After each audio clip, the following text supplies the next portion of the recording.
welcome to those of you who are joining us live. I am so excited about this panel discussion. We have some amazing guests and leaders with us today, and we will be talking about, is online church just performance, or is it really, really effective? Because, you know, there are opinions on both sides. Some say that this is amazing and it's been great for the church, and we need to continue. And others say, actually, what about the soul winning side of things? What about, you know, the pastoral care? Is it really effective in achieving what it is that the church wants to achieve? So we are going to get into this because we have a jam-packed webinar for you. And I'm going to begin by first, I guess, introducing myself. I am Katrina Douglas. I am head of marketing for Good to Give. Been in the space supporting churches in the digital realm for probably about 5 years, working with organizations like Premier Christian Media,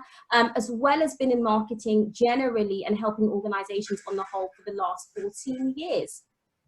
So first off, I'm going to introduce our speakers. So we have Corey Belfon, who is the co-founder of Good to Give and really has developed platforms for the church digitally for the last decade. In fact, over 11 years. So I'm really, really looking forward to really talking to you, Corey, about the technical side of things, because sometimes, you know, we can be so focused on the spiritual side that we forget the practical side. And actually we need the technical ability that people like you bring to the Christian space. So looking forward to chatting about that later on. Thank you very much. And we have Minister Adwoa Ramsay, who together with Pastor Timothy Ramsay, who will be joining us, have led the Place of Grace for the last 15 years. They are also the stars of the new Christian reality, the first Christian reality show, Ramsay's Reality, on W Sport Network. If you haven't checked it out, guys, really check it out. So yeah, we're going to be speaking to you about, you know, where do the presentation side of the church and the digital side of the church meet the spiritual side, because it's so important that actually we're not compromising, and what does that look like and how does that work? And then we have Ayobami Olonloya. Forgive me if I have totally pronounced that wrong. But I'm so excited to speak to you because you are the multimedia production manager at Jesus House in London. You also, you are the technical production manager for the Festival of Life that sees over 40,000 visitors. And actually, you have been supporting the church digitally for a great number of years. So thank you for joining us, and welcome. Excellent. So we are going to kick things off with our first set of questions. So we're going to talk firstly to you, Minister Ramsay, and we're going to talk about reconciling the digital and the spiritual. So can you tell us about your church, how your church adapted, and what digital church looks like from the Place of Grace? And I have to say, I'm a member of your church, so I've seen how you're navigating, and I've got, you know, my own opinions of it. I think it's great, but I'm going to let you talk and actually speak about what that actually looks like for your church. Yeah, so obviously pandemic came, COVID came in, and she, you know, she was like, whatever, y'all going to be at home. And so, but the funniest thing is, in the interim of that, we had already started to pray about a different type of kind of online service and what that would look like. And then we were kind of forced into that situation. And so it was weird, because when you're planning for something, and then when something happens to force you into something, the spectrums are so different. And I think that that's what we were kind of hit with. We were kind of hit with, though we were planning for something, you know, the funniest thing is when you're planning for something, you kind of think you have all the time in the world to get things done, to get things ready. And then when you're hit with it, it's like, oops, we weren't really as ready as we thought we should be. And so what we actually decided to do, we weren't like most churches. Like most churches that we know, that we were affiliated with, they were pre-recording everything. pre-recording worship, pre-recording their sermons, and just streaming it on a Sunday. But we still kind of wanted to have that real life moment interaction. And so every Sunday we would actually stream live. So we would stream via Facebook. We would also stream via Instagram. And we would just do it live. And it was very interesting because we found just moments of the technical glitches, the things you actually don't know. You know, sometimes as church folk, we can be real stingy sometimes. Just saying, I'm just gonna put it out there. We can be real tight with the pocket. And so sometimes the things that you kind of put off paying for, like maybe a technical assistant to kind of help you and just show you the ins and outs and what it really looks like to kind of run something, you're now thrust into that situation. So I was behind the scenes of that. So I literally became the techno geek for the church, because we were just trying to navigate. But now we found that, we have found our stride, we found our vein. We found also that there's been such a, and I love this conversation, because there has been such a wider audience that we've been able to minister to, that have been interacting, that have been speaking and really kind of saying, hey, we wanted this. And this is the funniest thing, like for me and my husband, we've lived in Luton or like most of our lives. I grew up in New York, but he lived here most of his life. So there was a lot of people in our actual hometown that knew we had a church, just would never step foot. Yeah. The minute we went online, like they're there every week. And like, oh my goodness, that was a good message. And wow, thank you for that. And then, so you found that that online, this moment of online church kind of has pushed us as a church out of our comfort zone. Yeah. It's also pushed us as a church to be forward thinking, to be thinking, actually, where are we going digitally? What does digital church look like? What does the digital age look like? And how does the church no longer be behind the curve? Because that's one of the things that we found, is that there's so many moments that we're behind the curve of something, or we're not at the forefront of it.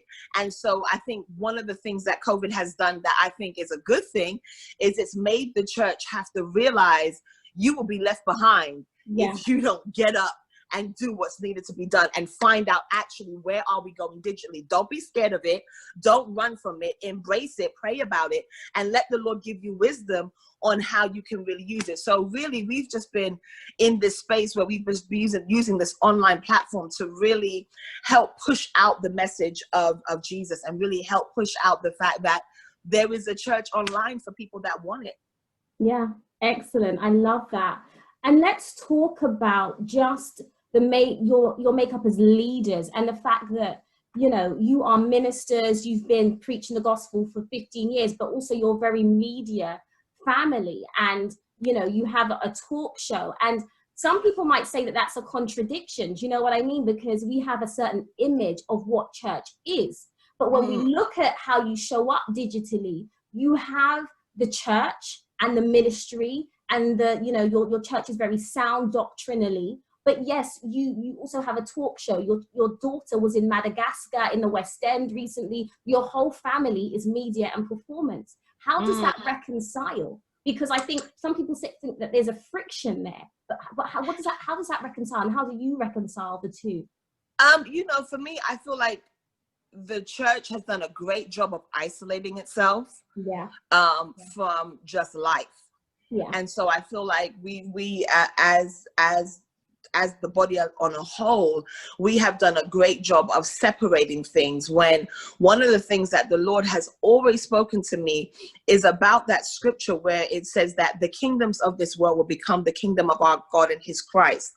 And it's always that position that we've always known that God is multifaceted. There's not one side to God. And so it's always been that thought process for us that he will use every moment and every gift. He will use everything in every arena that he's called us to. And so for us, we've always known that even though ministry is a main call for who we are and what we do, entertainment and media is also a call. And so it was the space that we had to learn how to bring the two together and still stay in the spirit, still stay following the Holy Ghost, still stay following what he's told us to do. And so, you know, reconciling it hasn't been hard because we believe that it's a call on our lives. So it's kind of like, what would you say to the person who, you know, believes that they're called to be a chef or to cook?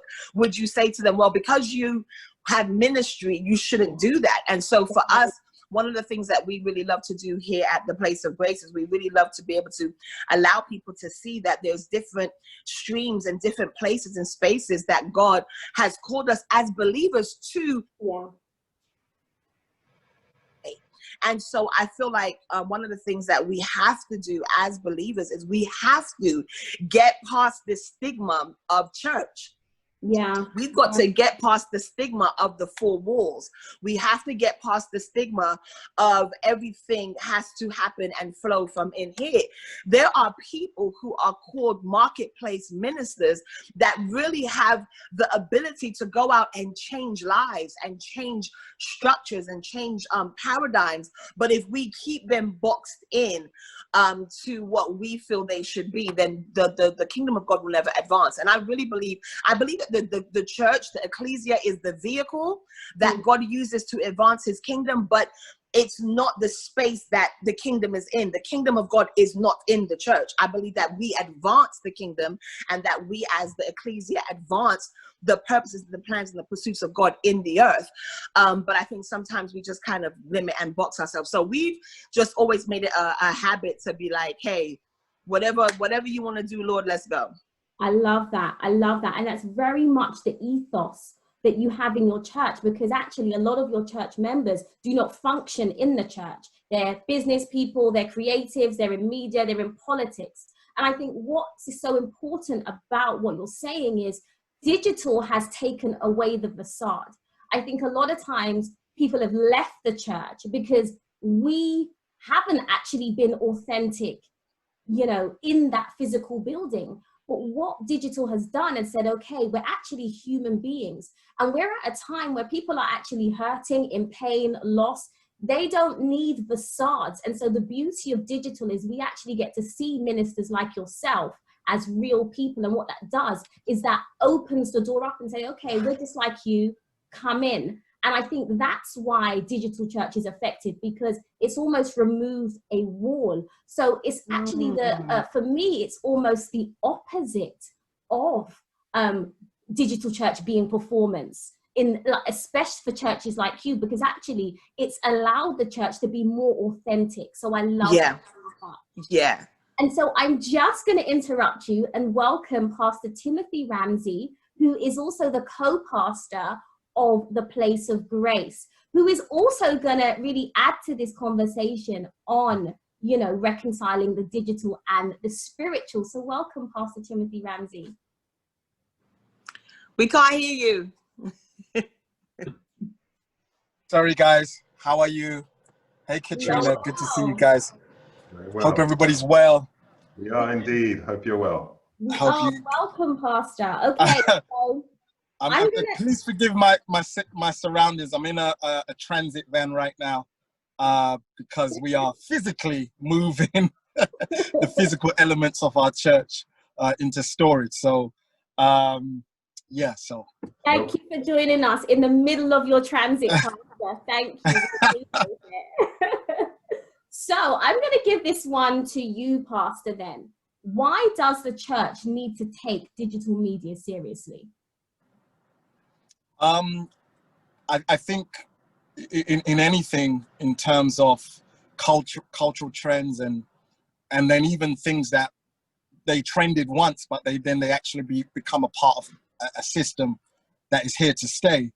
I think a digital media presence is something that falls into that category. That it's not going anywhere. Yeah. If you think about like even Facebook and how long Facebook's been going up, maybe about 13 years now, 14 years. It's not going anywhere. Instagram's not going anywhere. Twitter's not going anywhere. Yeah. In fact, what we're seeing is all these other digital platforms being added, some succeeding and some not. So I think in terms of receiving the commission from Jesus and talking about the gospel being preached to the ends of the earth, I think we've seen definitely during this pandemic the limitations of just having a physical presence in the house, face-to-face presence. And so the church has to grab it by the horns, I believe personally, because it's not going anywhere. It's now a part of how we live as human beings, how we interact as human beings. So if we want to reach people, if we want to even reach our people, we're going to have some kind of digital platform to do so. I love that. I love that. So with social media, I think one of the worries is that social media can be fickle, like the selfie generation coming into the church. Like, I think that's a big fear for people. Like, you know, are we kind of, is it too much mixed up? That sort of thing. So how do you reconcile that, Pastor? How are we showing up and actually making our mark digitally, but actually not kind of conforming? How do we do that? Because it can be a difficult balance to strike. Yeah, I think in everything in the kingdom, there's going to be a temptation to to the other side of what God intended. And that can happen in physical ministry.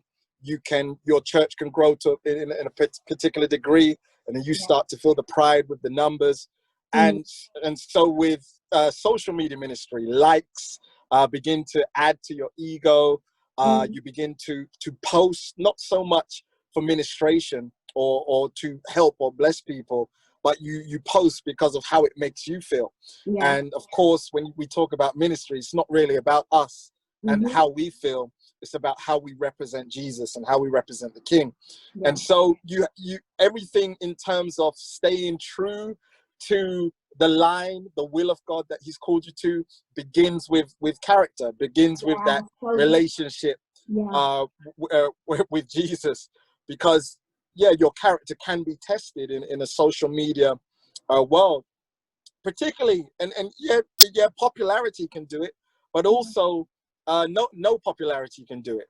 No one, no views on your video, no likes on what you posted, or no one coming into your lives. It can really mess with the psyche. So you've got to, I guess, find your worth and your value as always in who Christ has told you are. Your identity, and it has to be rooted and grounded. And that's what's going to help you navigate the different seasons of social media ministry, the different expressions of it. Like some things will hit, some things will miss. Like one of my good friends, he used to always say, I don't, because he does a lot of online in ministry, he says, I never post with the idea of likes. I never post with that in mind. I post with the idea that someone will view it. Someone who God needs to receive that ministry will receive that ministry. And if it's one person, then that's absolutely important. It just takes one pour to receive the right kind of ministry. If it's 1,000, if it's tens of thousands, well, all glory be to God. So when you take that mindset, I think it will protect you from some of the social pressures that come from this social media construct. I love that. So it's not actually something people should fear. Like, we need to kind of embrace it, I guess is what you're saying. And you made a statement in one of your sermons recently. You said a frictionless church is a fireless church. And I love that. So let's talk about the friction, because I think that's what some people fear as well, because there is definitely a friction in the church right now. Should we go online? Are people going too far? Like, let's talk about that friction and how do we reconcile that, and why is that a good thing? Sorry, like 3 questions in one. But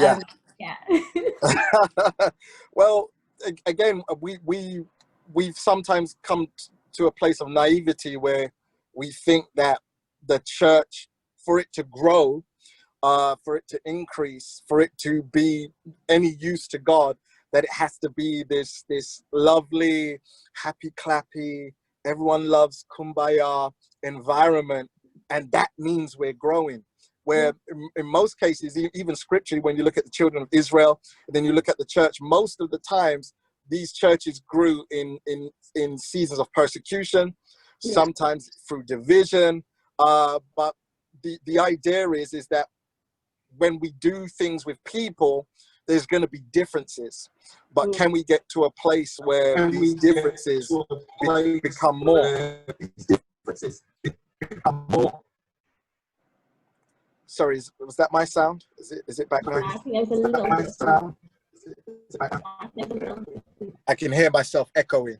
Yeah. I can hear myself echoing. Yeah. Yeah, that's okay. Yeah, there's a slight echo, Pastor. That's okay. Okay, try again. Shall I try again? Yeah, perfect. Ah, there we go. There we go. Yeah. So yeah, so friction and confrontation, just the ability to work through offense and work through variances and differences can go a huge way to creating an authentic environment, an authentic community of faith. And I think that's what we have to have in mind in anything, particularly even in things that are new, or things or grounds that we haven't kind of trod that well. We're fairly new, we're fairly amateur in some of the things that we're doing. We've got to understand that it won't be perfect, but that doesn't necessarily mean that it's not God's will, and that we can't grow through it. Yeah, great stuff. And your thinking on this is just amazing. So I could literally talk to you for like all day long on your thoughts or on this, but I'm gonna kind of end with one final question for you, Pastor, and then one final question for you, Minister Adwoa, before I hand over to Ayobami. So, Pastor, what is the future of the church? Well, if I knew that, I could make some serious coin. But again, I think the future of the church is what the Lord wills. Jesus is the head of the church. Some things that I do have in my heart, that I believe the direction that we're going in and have been trending towards for a few years, is that the church, the traditions and the airs and the graces are going to continue to fade away. That people are looking for a very authentic experience. They're not looking so much for the title of things, or they're looking more so for, does it function?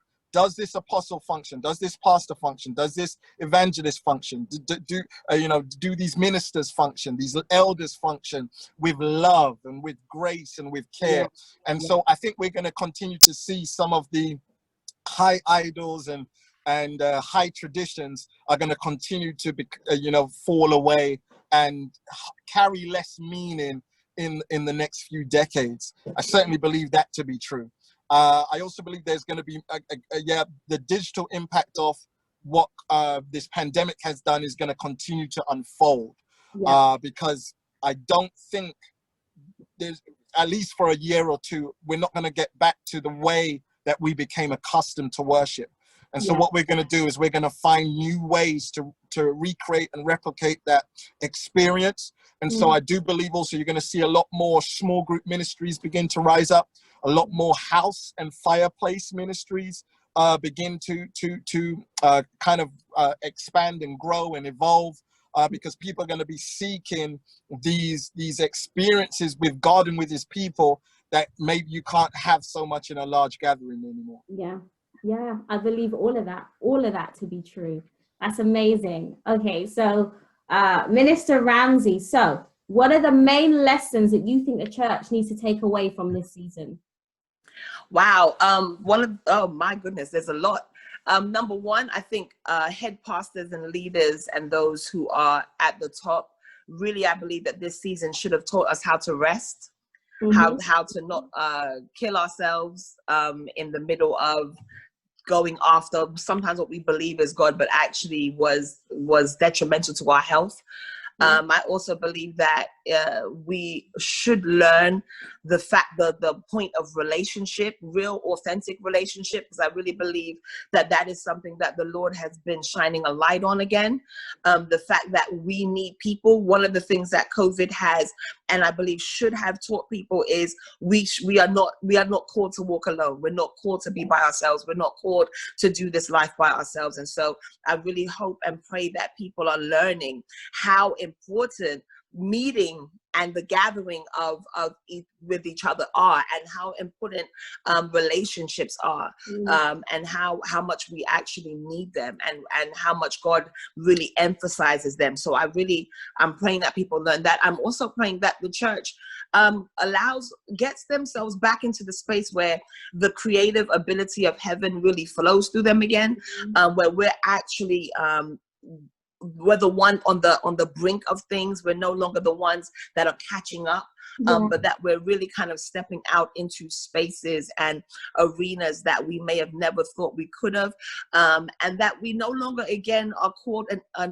non-essential service. That we're actually stepping out into a space where we're needed, and we're needed not just by the members of the church, but we're needed by communities. We're needed by, those that we serve around. And so there's so many things that I pray that we've learned, but I think those are the main things that I'm really looking at. Like, I pray that when we go back into whatever normality looks like, we do not lose hold of those specific things, and we don't lose hold of actually, let's walk into this new arena and this new thing, and not take things for granted anymore, but actually step out and be who God has called us to be with no apology. Let's be at the front. Let's be at the forefront of it. Let's break ground. Let's build relationship, and let's really take the kingdom of God where it's supposed to be, which is into the uttermost parts of the world. So amazing. So many nuggets of wisdom in there. So I think finally, I guess we can definitely conclude that you and Pastor Timothy definitely believe that digital church isn't just performance. It's here to stay,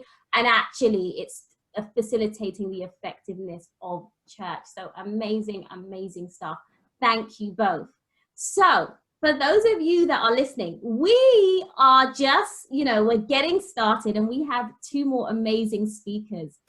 So I'm going to introduce you once again to Ayobami, who is one of the leaders in Jesus House, a pastor on the strategic team. Your technical experience is just so vast, and you also own your own business. So let's talk about building a digital infrastructure to help manage and grow the church. Hi, Katrina. Yeah, let's talk about it. So how has Jesus House adapted during this time? What does a digital church look like for Jesus House? Thank you very much. Good to be here, Katrina. Thanks a lot. Okay, so digital church, as I was saying to you in a sort of a prelude, I quite like to clarify that digital, when we say digital church, digital is a means of doing church as opposed to a type of church. We talked about that. And essentially, where we found ourselves is the fact that we always had an online presence. We've had for many years. But the challenge, I suppose, was that we didn't focus on that strategically as on the forefront of our strategy. Like many churches, everything was largely focused on the physical church. And that's where, meetings took place. That's what we talked about. That's what we strategized about, and so on. But what the lockdown did is that it created a break between the people who serve and the place where they serve. So it severed that link. So essentially, we overnight had to redevelop how we deliver what it is that is church. And I think it's very important that we say it, but I wonder sometimes if it's really on our minds, the fact that church is not that thing that happens on a Sunday, at least not just that thing that happens on a Sunday. Church is not a day, it's not a time, and it's not a building. And we've got to remember, as Pastor Adwoa was saying, the ecclesia, the church is the people. And once we can keep that on the forefront of our minds, then we realize that church is every day. And there's a phrase that people use that, when we talk about our everyday lives, when we talk about our everyday life, it's because we're talking about the practical side of life. And that whole practical side is very important.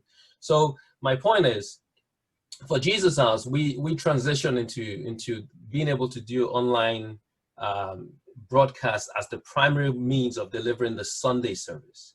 But with that must come community, because if we don't have community with the actual worship experience, then you're down to Netflix, you're down to Amazon Prime, you're down to Disney Plus, because that engagement, that community is critical to ensuring that what people actually experience and leave with is church.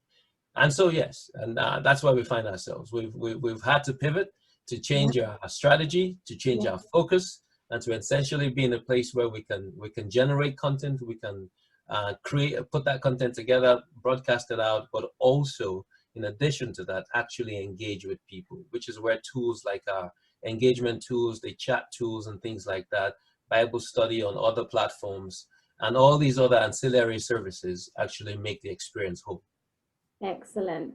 So similar to Pastors Adwoa and Timothy Ramsay, you think that the digital church is here to stay, like this hybrid model is not going anywhere. So talk to us about your take on that and this hybrid church, and how that blend of digital church, physical church, and the community that you just spoke of, what does that look like? Yeah, I think digital church is indeed here to stay.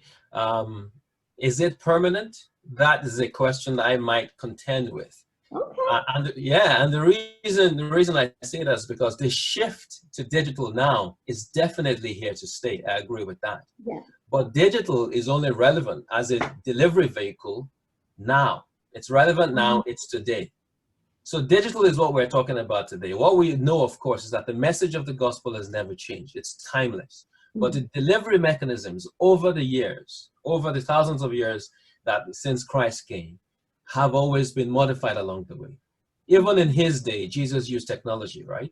So, you could think of parables as technology. Yeah. Jesus sat down and told people stories. That's the means of communicating at the time. He used examples that were relevant to the day. He talked about, a prodigal son who went away and did this and did that. And he created pictures in people's minds. And through those pictures, people got the message. Yeah?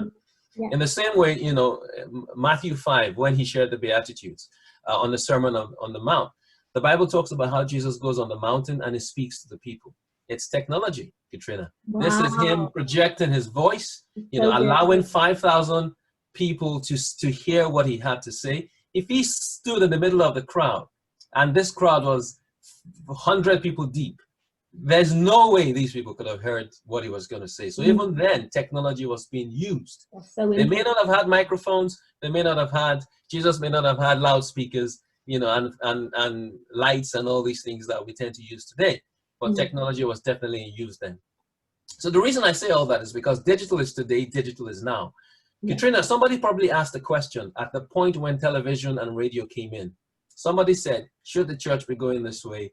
Should we adapt this? Somebody must have asked that question. And I dare say that someone will ask the question again when the church comes to the front door of artificial intelligence or holographic technology. Yeah, someone's going to ask that question again. And we're going to say, should the church use AI? Should the church use holograms? And so on and so forth. But the point is, yes, I think the church must adapt. The church must change with the times and use appropriate technology. Now, the reason I say that is because there's a lot of technology out there. There are a lot of solutions and tools. But we must use what is appropriate and what does not dilute the message of Christ. That's the fundamental. What does not compromise the message of Christ? If technology detracts from the message, then we should not be there. But if it enhances them, not enhances, if it supports the message and allows the message to be shared, to get to people, then absolutely. And why do we go with technology? Not because of the trends, not because this is what is new now, this is what is going on now, but because of the access and because of the relevance. When I say access, I'm talking about the audience. There's a phrase we say, I wasn't born yesterday, but the audience of the church is born today, and they're going to be born tomorrow. And we must be able to communicate with them in ways that they understand and the ways that are relevant to them. You know, if I use an analogy very quickly, and you know, if you have a missionary, goes away to a far, far away land, doesn't speak the language, arrives there, passionate, ready, and starts speaking to people. There's a language barrier. No matter how potent that message is, the message that the missionary carries, the people will not understand. And I think the risk the church takes is that if we try to communicate the message of the gospel to an audience that does not understand, which is, in other words, without using digital technology today, then we risk not communicating at all. Wow, that's such a powerful point. Like, wow, there's so much there, so much there. So I want to talk to you about this statement that we often hear, that sometimes the church can be so spiritual minded that it's no earthly good. And this balance of, yes, maintaining the authenticity and the truth of the gospel message, but also skilling ourselves up so that we actually have the skills to communicate in the times that we are in, so that we, like you say, we are communicating. How can we do that? And what are the practical things we need to be thinking about? So this comes again to the point of the spiritual and the community and the actual sort of practical side of church. And I think, yes, you're right. You know, the church cannot be entirely heavenly minded without being practical to the people we're trying to serve, and also share the message with as well. Like I said before, the moment we can think of church beyond an event, a building, or a day, and realize it's people, then we know that church is every day. Yeah. And if church is every day, people are every day. We cannot afford to confuse the entity of church with the mechanisms of doing church. So, you know, the pandemic shut down, you know, what it was to be a physical church, perhaps.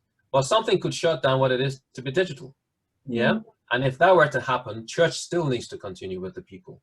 And if you look at the examples of Christ, so for example, you know, in Mark actually 5, Jesus heals Jairus' daughter. And if you remember that story, Jesus heals the little girl, and then he says to her parents, what does he say to her parents? Give her something to eat. Yeah. And for me, that's an analogy of the spiritual side alongside the practical. So Jesus heals her, that's the spiritual side. And on the practical side, he says, give her something to eat. She's got to eat, you know? So in the same way, the church is going to be able to share a spiritual message, but also a practical message that supports the communities. So, you know, again, Jesus washes the disciples' feet in John 13. And when he does that, he says, go and do likewise, you know, and it shows his humility, his kindness. So we're called to love neighbors, feed the hungry, clothe the naked, care for the poor, you know, host strangers, promote justice, and all these things. And I really do believe, you know, that, you know, like Jesus said, the moment you've done this for the least of these, you've done it for me. Yeah. So we're called to be the hands and feet of Jesus. And that's the other thing. And in service, what do feet do? Feet go, right? And hands give.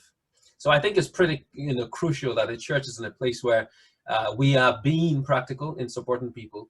And in a digital and in an online sense, you know, again, without engagement, as I said, we're down to becoming just entertainment. You know, you might as well just be watching Amazon Prime. And this is talking about the, you know, the delivery of the gospel message, you know, and the issue is that, you know, Amazon Prime, Google Plus, all these Disney Plus, and so on, Netflix, these are entertainment platforms. The difference between them and what the church is doing is the message. And that's where we've got to get it right. But with that message as well must come the practical support that people need in the world. Yeah. Excellent, excellent. So practically moving on, continuing this point about practical elements of showing up. One of the things is, you know, and I know you believe in this, the spirit of excellence, that if we're going to do something, we can't show up, you know, not looking, clearly not on a par with, you know, how other presentations are. Like, we have to maintain quality and standards. And if we're showing up, we have to show up well. And I think, you know, Pastor Adwoa Ramsay spoke about this as well. And sometimes we're so behind the curve and the quality of what we put out there is just not there. And I know we all have to start somewhere, but how do we begin to show up in this digital space excellently and to the standard that we probably should be? How do we do that? No, that's a question I love, because and I loved when Pastor Adwoa made that point as well. I heard it, and I that really resonated with me. Now, the reason why we cannot afford, and I'll borrow in our earlier discussions, Katrina, a word you used that I liked. We cannot afford to turn up sloppy. No, we can't. It's only one word. One word comes to mind, and that word is competition. Yeah. Oh. We have an audience that we are trying to reach. And we are not the only ones trying to reach that audience. Yeah. There is competition. Now, that competition is not even necessarily against the agenda of the church. Yeah. That competition is not necessarily against the message of the gospel. Yeah. But that competition exists because we all compete for the audience's attention, and the audience can only take so much. Yeah. Yeah? So more than that, the competition that we're up against, in the digital space, they have incumbent advantage. They've been there a lot longer than we have. So the resources, the expertise, the training, the development behind entities like Netflix and so on and so forth is not necessarily where the church is. And, we talk about the statement separation of church and state, yeah? I'm going to talk about the separation of church and entertainment, yeah? Yeah. Entertainment, before was the thing you watched, right? And church was the place you went. Now, what digital does is that it converges those two ideas. Yeah. Whether it's entertainment or church is on your screen now, and so is entertainment. And the more that happens, technology, there's convergence in technology, convergence in similar platforms, convergence in delivery styles. And once this convergence happens, what happens is that the church must differentiate. We must stand out and be different. Otherwise, what is coming to people on the screen is just the same. And Disney Plus is going to beat us down bad if we don't stand out. Yeah? Yeah. Pastor Adwoa, I think you're trying to say something there, but I'm loving the look on your face. Bro, I'm screaming, preach. I want to scream it out louder. Preach! Thank you for the encouragement.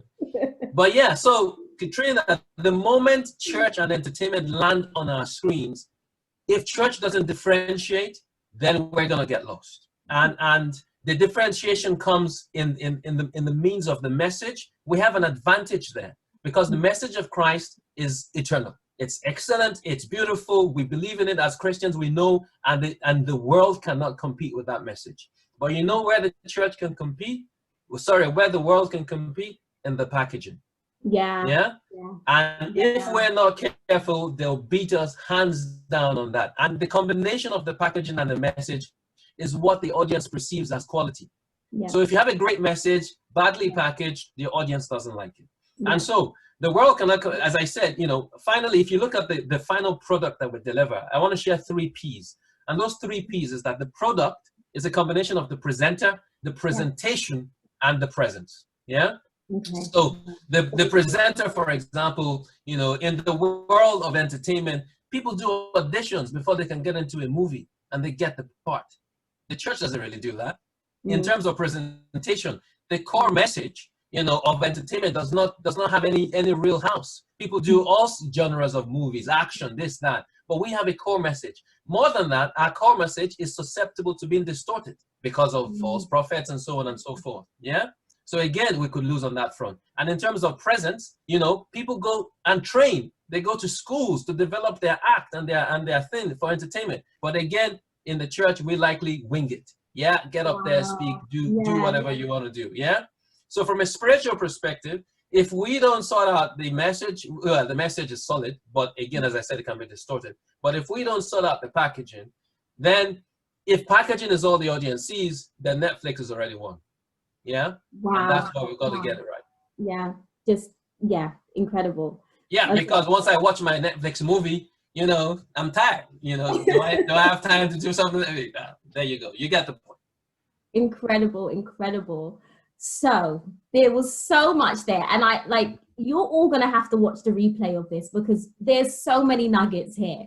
And we have 56 people live with us right now. So just so much there, so much you've said. So how do we do that? How can we be excellent on a budget? Because that is going to be a question. You know, that's all well and good saying we need to show up excellently, but how do we do that when money is an issue? Well, this is a question I love.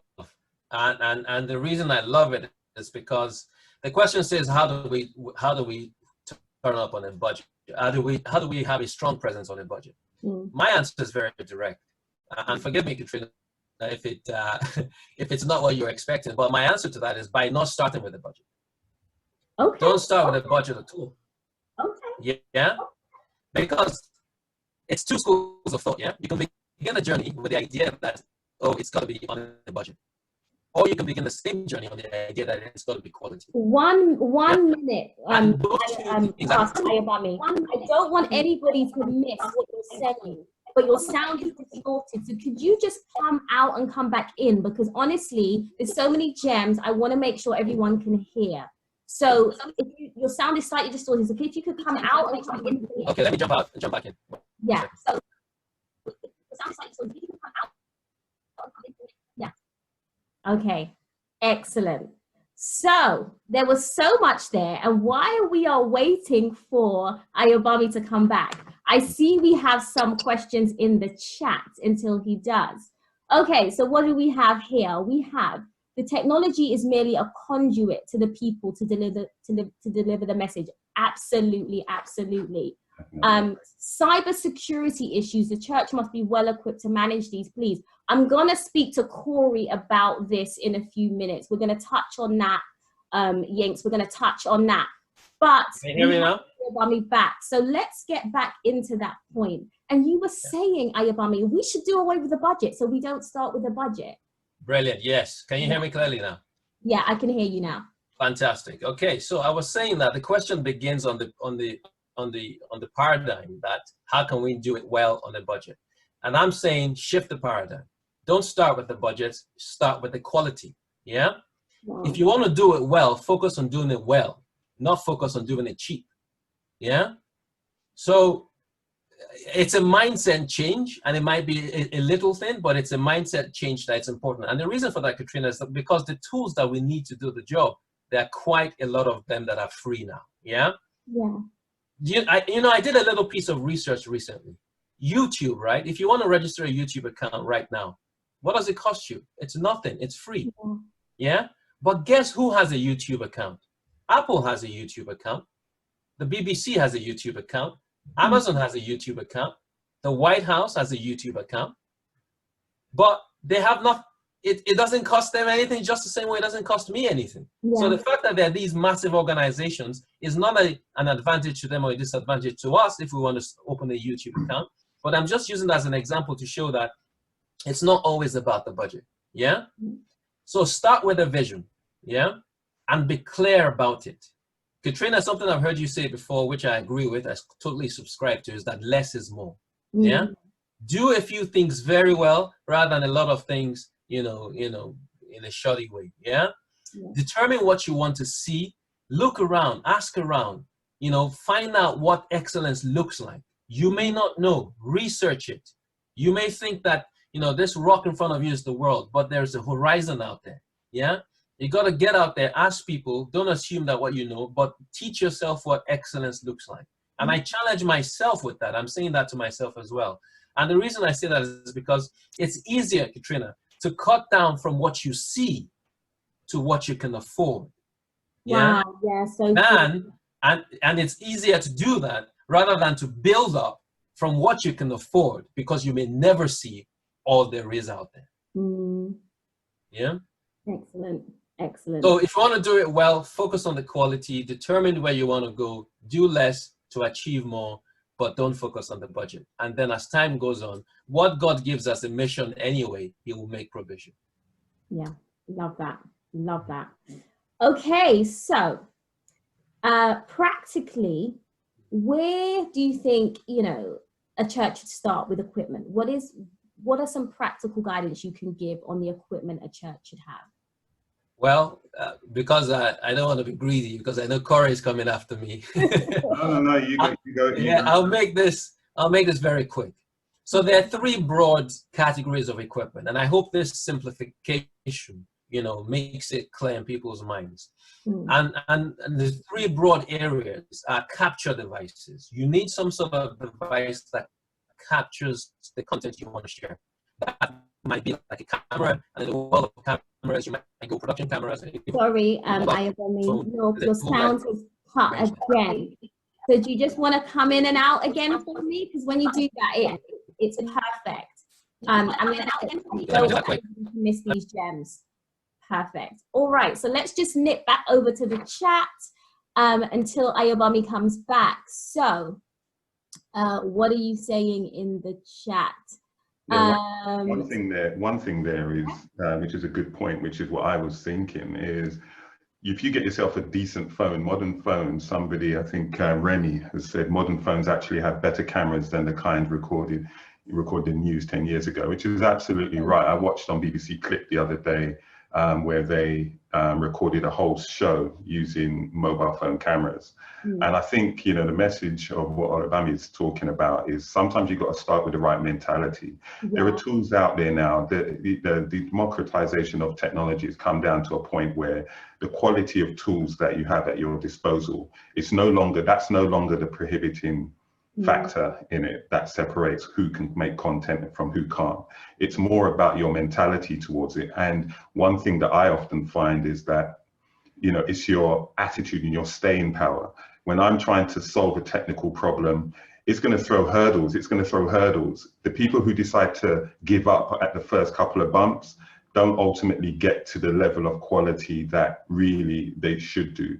You have to have that staying power, and you have to be prepared to teach yourself or seek out teachers. And I think once you do that, the hurdle isn't technology anymore. There's just too much of it around.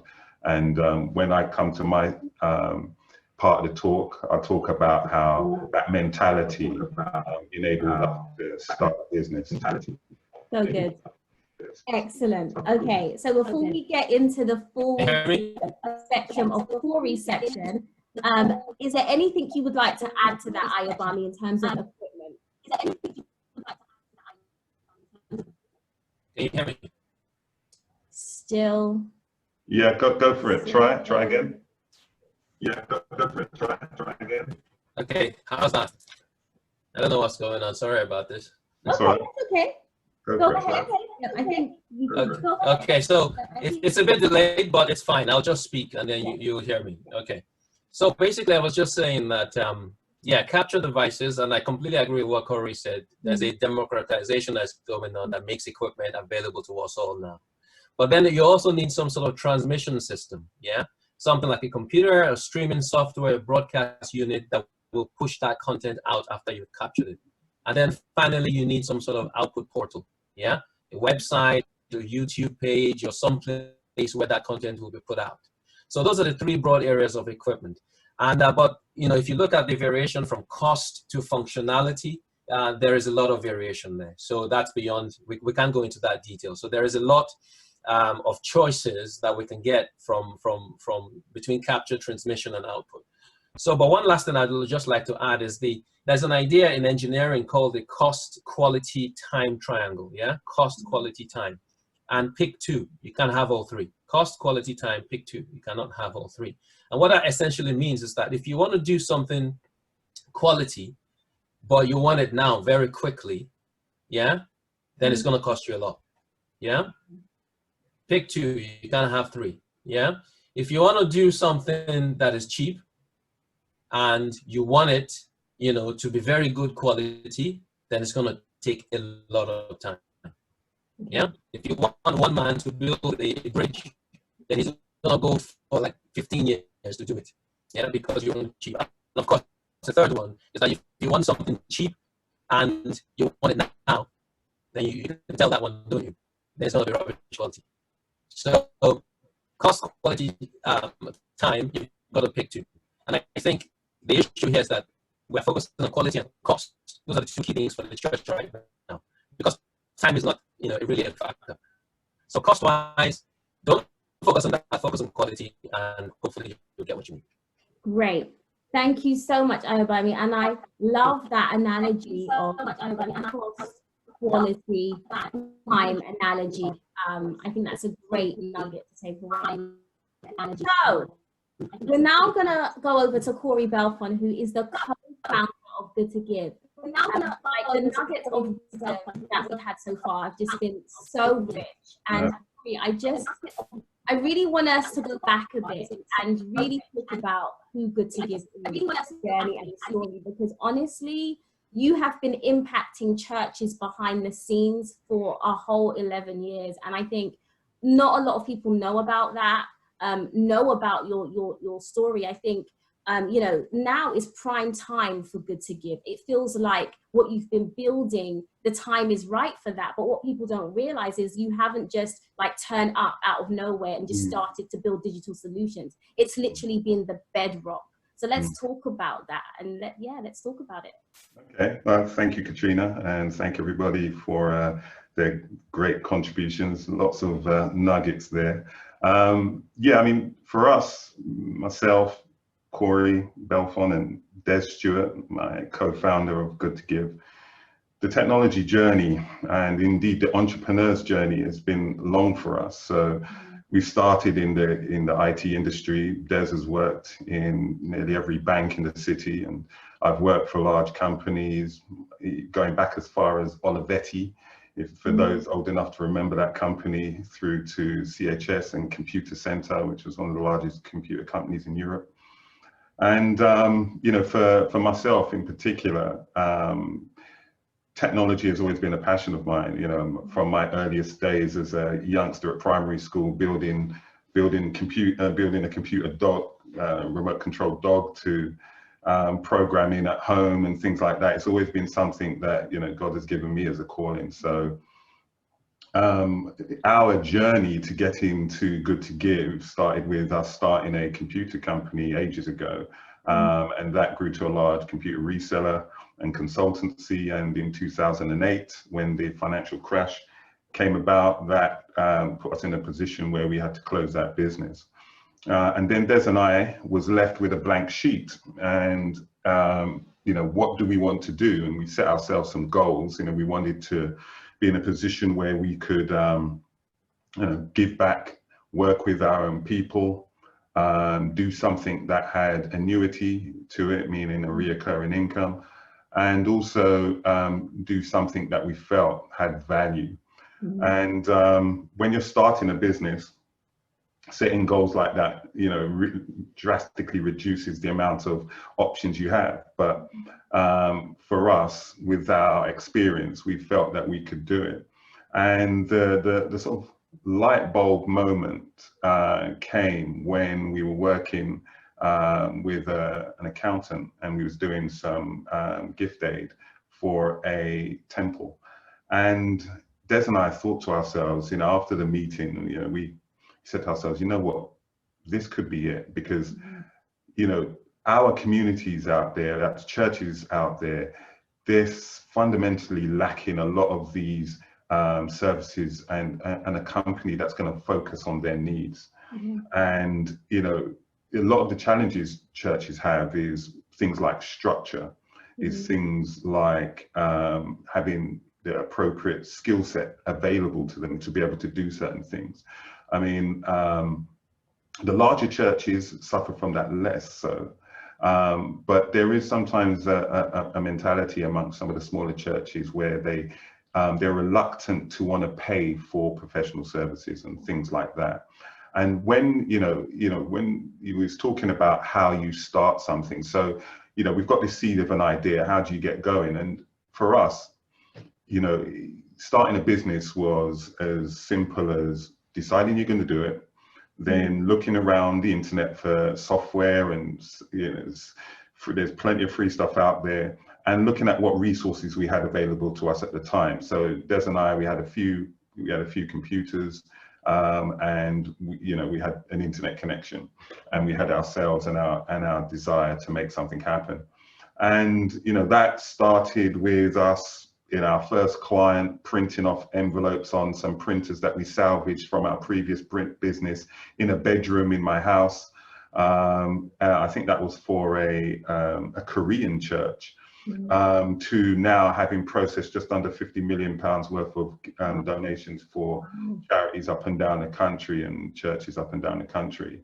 And so, you know, what hopefully this might be, you know, a bit of an inspiration to people out there if they have an idea of, you know, wanting to start something, that, you know, big things start often from small places. And, you know, we're quite proud of what we've achieved. And now Good to Give is in a perfect position, because the fundamental pillars of what we offer is pretty much based around the structure of what a church needs to operate, providing services. We knew that we didn't want to provide a product.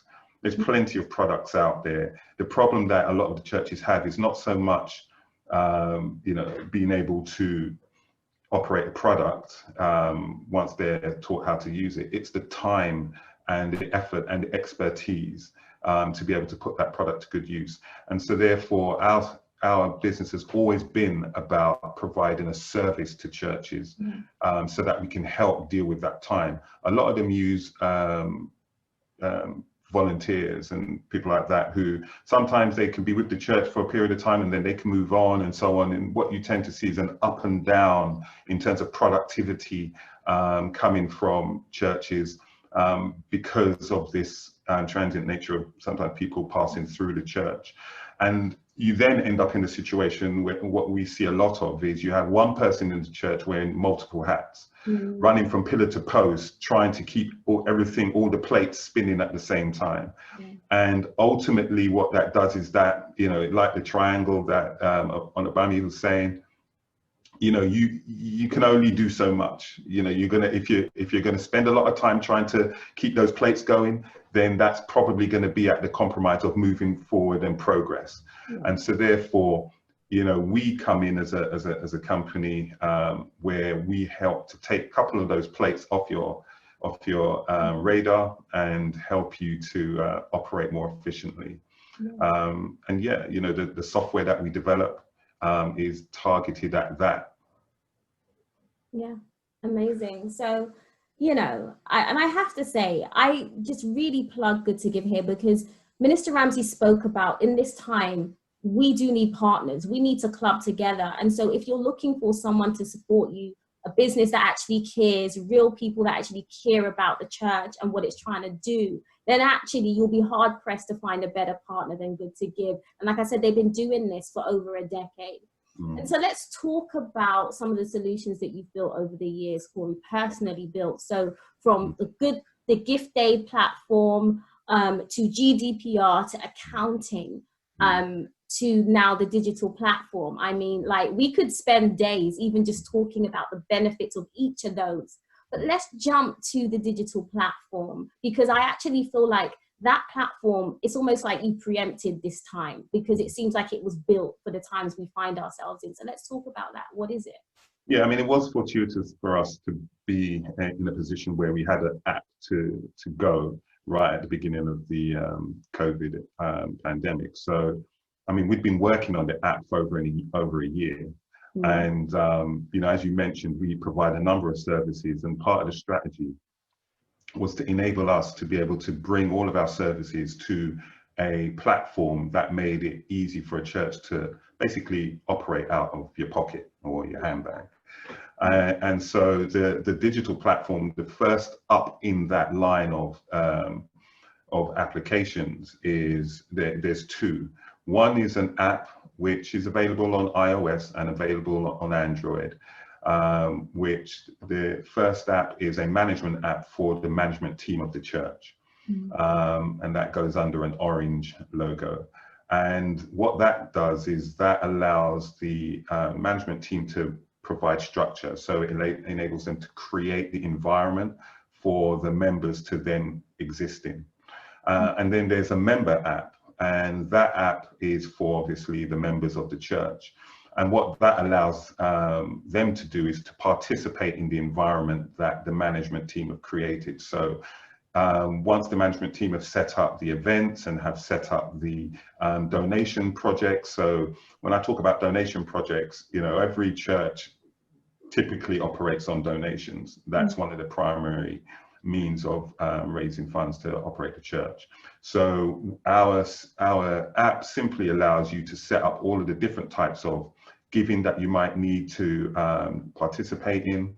And then when the members log in, they can click on the donate button and see all the different areas, the different denominations that you want to raise money for, see the progress, how good the church is doing in terms of raising funds for that particular area. As a company, we're very big on sort of communicating the importance of transparency. Yeah. You know, the whole thing about, you know, and some of the messages I've heard you guys speaking about on this webinar, it's really, it's about being authentic, and it's about being transparent with your members. If they understand the challenges of the church, if they understand the problems that the church have, how, you know, this roof is being kept over their head, or how they're able to provide the service or stream the services that they're enjoying, then, you know, it's a value for value scenario. You know, you develop, I mean, you do need to develop your congregation in a habit of giving, but at the same time, they need to see where their money's going, and they need to understand the value that they're getting back from that. That's part of the whole competition thing. It's about, well, look, if we want to be the best that we can be, then there's a symbiotic relationship that develops between the members and the management team in terms of being able to propel the church to where it wants to go. So you're able to replicate that within our app. And so one of the ways that one of the things that we fortunately developed, which really suits this COVID scenario, where we're now in a situation where we have a disparate church, is we have a display screen which allows a minister to, like we're here right now, and you might have a screen beside you, and when you're preaching, or similarly when you're in a church and you might have a display near to where the pulpit is, we have a feedback screen which allows everybody to see the donations coming in real time. So while your congregation are wherever they are in the world, as long as they've got their app, they can hit the donate button, choose where they want to donate to. It might be Sunday service, it might be whatever. And then as they hit that donation button, you can see, like similar, I guess, in terms of Facebook Live, you can see the real-time feedback of the donations coming through. And so we've added an element of gamification to it, and sort of to feed into that ethos that you spoke about, which was entertainment. You know, it's creating that environment of entertainment where so what our system does is it allows the management team to choose a sort of reward, which is hidden behind a display. And the display tells everybody what the donation is for, etc., etc. As they're making the donations, the hidden reward is slowly displayed. So, for example, Pastor Adwoa Ramsay, they're moving to a new building. They may have taken a photograph of that new building, or maybe done a little video of that new building, and maybe the members haven't even seen the building yet. So in their current building, they might be raising funds for this new building, and they may be able to have, you know, whatever the target is. And as they hit the target, it slowly reveals the picture of their new building. So it's about creating an environment where the management team could incentivize and stimulate donations, but also, you know, that's one element. That was the most obvious place to start with a digital app or a mobile app. But we also wanted to add additional value. So things like being able to send tasks and manage and group your members into different areas, music ministry and you know, theological groups and various things like that. You can then send tasks to those groups, and then within those groups they can have discussions. And it's not complicated. It's just as simple as, I'm a minister, you know, I'm a head pastor. I'm sending a message to a task to these groups. This is what I want you to do. This is what I want you to focus on. Then these are the deadlines. And as a, you know, the whole point of these types of systems is to give back time to everybody involved. So that minister now who sent that task can sit back, and as tasks are getting completed, he can look on his dashboard and just see a line appear as people are completing their tasks. and can rest assured that, okay, things are happening. Mm. And within that group who are working on that task, they can exchange notes between each other to say, well, this is how I'm getting on, and this is what, and those notes can be private or public within that group. That's the, in terms of complexity, that's probably the most complex part of our system. But what it does is, for example, you might be having an AGM meeting and you can send out the agenda to everybody. Everybody's got that agenda. Then in the meeting, people could be making notes about the tasks that they're going to take away from that meeting to work on. They can make those notes, and then while they're working on those tasks, they can publish notes to say, well, this is the challenge. I called the bank, but they're not getting back to me, or they're not being responsive. It might take me a bit longer, or whatever. So everybody can kind of see what's happening. And hopefully when you come back to have another meeting, it's more productive than just starting from scratch every time. So that was one of the key areas that when we spoke to a lot of our clients, you know, those were the sort of problems they were having is, you know, donations and making that easier. Because at our current system, we can coexist in both environments. So we put a scanner, if you're using envelopes, we put a scanner on our client's site. They're able to scan all their donation envelopes into our system, and then we turn those donation envelopes into gift aid. That's basically what we do. So it also means they don't have to worry about storing all of those envelopes for 6 years. They don't have to worry about indexing all of that. They just get their donations in, scan it through, and then it's processed by our team. Part of it's done digitally using handwriting recognition, and part of it's done by our admin team who check everything and make any corrections. So that's how, you know, we have those, we exist in both areas. For the people who don't want to change, we've got you. For people who want to embrace new technology and the way you want to work, we've got you too. And, you know, we've even added a feature into the digital app where if you want to bring everybody to the pulpit to make a donation, you can force the people using the digital app or the mobile app to have to go up to the pulpit to scan a QR code to complete their donation. So you don't have two different cultures developing within the church. You can have one culture where everybody gets up at a particular time and goes to make a donation. Or if you're talking in the current times, like in COVID now, well, everybody can be donating from home and enjoying the sort of energy that's created from that. So, and also you can do events. So when you, as a management team, place events on the app, it then appears in your, all of your members' diary. So actually, you know that it's in their personal diary on their phone. So that means that, hey, you know, you can't forget about it. You also got things like notifications where you can just send out a notification to all of your members and it just appears on their phone. If you want to get their attention, that's useful.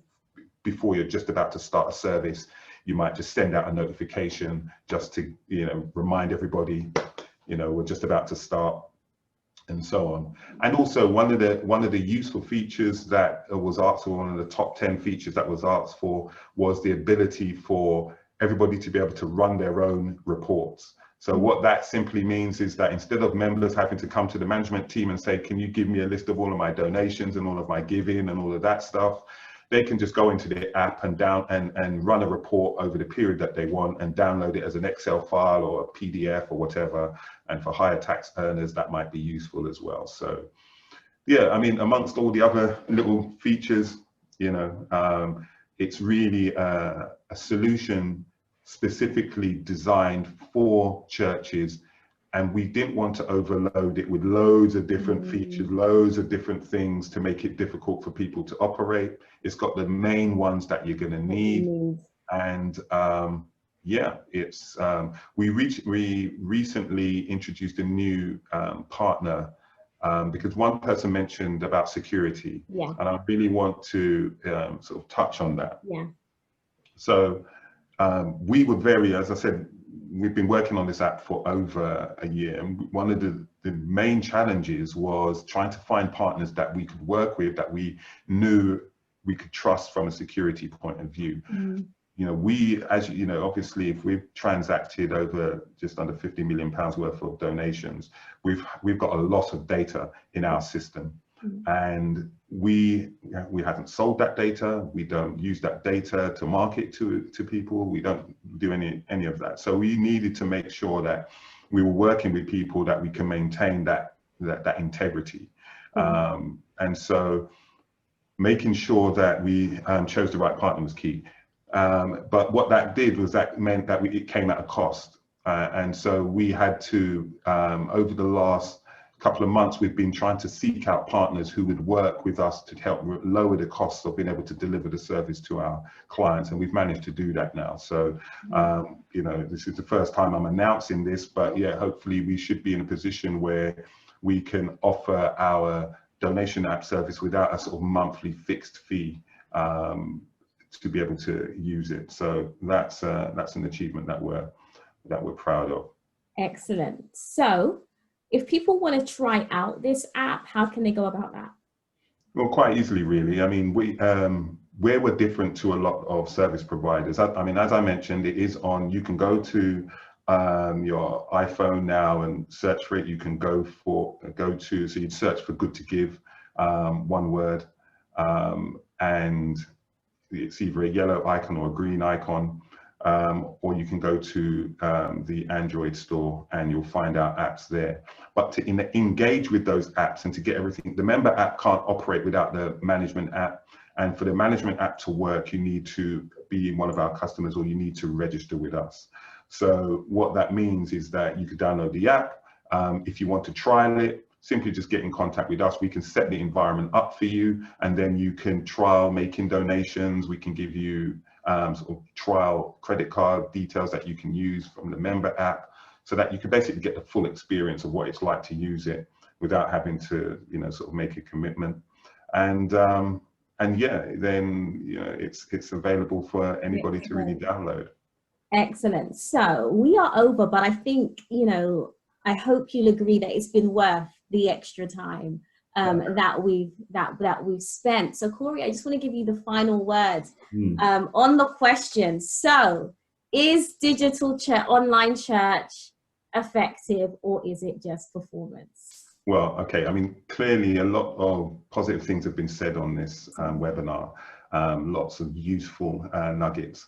And, you know, from my perspective, you know, having been in the IT industry all of my life, you know, my philosophy towards change is that change is always happening. It's in our DNA as human beings to change, you know, whether it be from a time when we didn't have computers in our house to now everybody having a computer in their house or everybody not having. We all remember when we had to get to a physical landline to make a call.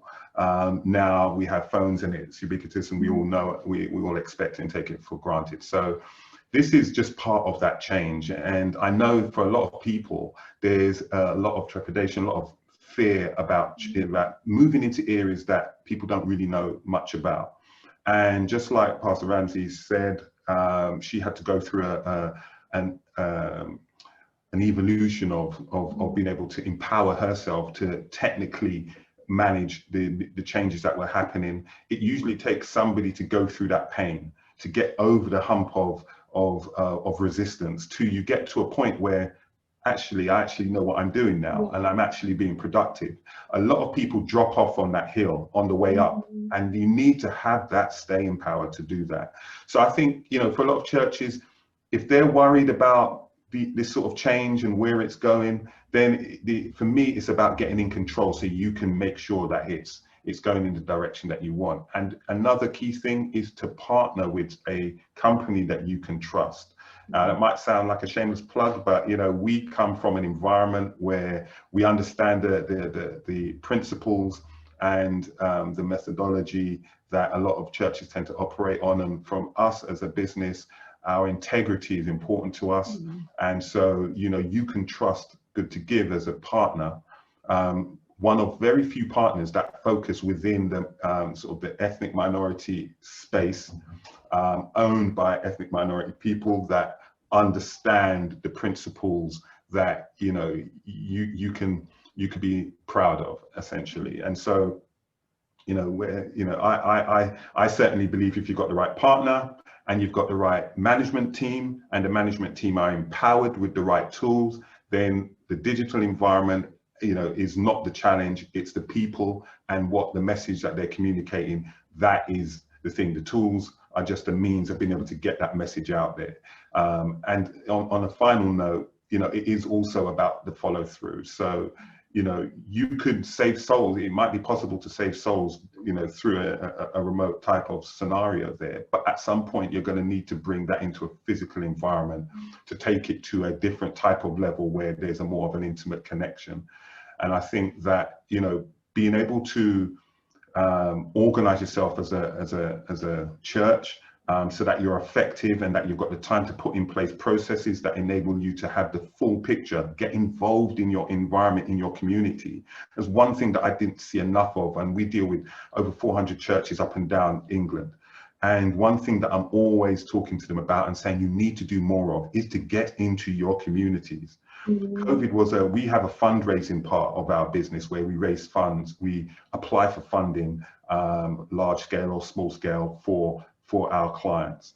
And there's so much funding out there for COVID activities, helping solve problems, deliver meals, doing things, and so on. And you'd be surprised how many churches, some, the progressive ones were able to get on board with that very quickly, or indeed already had things like food banks and various things going.